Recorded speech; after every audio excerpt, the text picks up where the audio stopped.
right, you mentioned Alabama, by the way. They're the favorites to win the title, not Georgia, but coming in at plus 200. You wrote about this on CBS Sports HQ or CBSSports.com about Nick Saban and the Tide getting back on top. It's funny to hear that because they've been there so often, but how can they get back to the mountaintop here?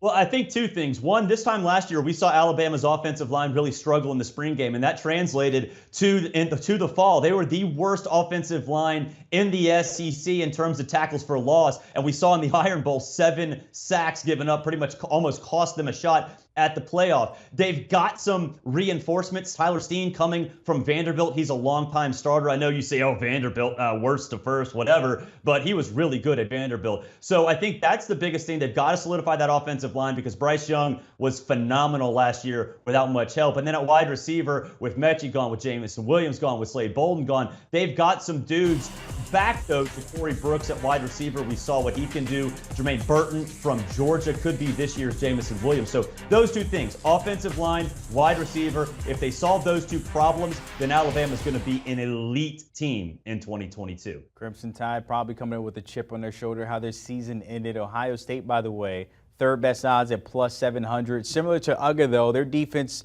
could be the key this year, but have the Buckeyes done enough for a title run this season?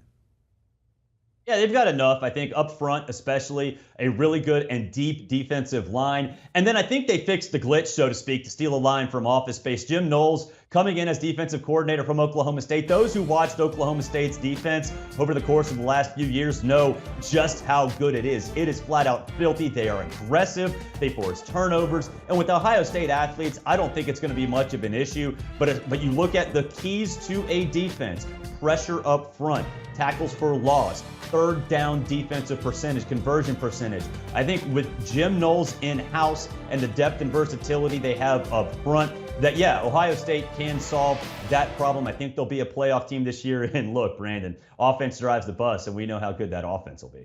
They will be up top tier there once again with Ohio State and Ryan Day. All right, Barrett Sallee, as always, checking in here on college football. The closer we get to those spring games, the Cover 3 Pine, you can find them on there as well.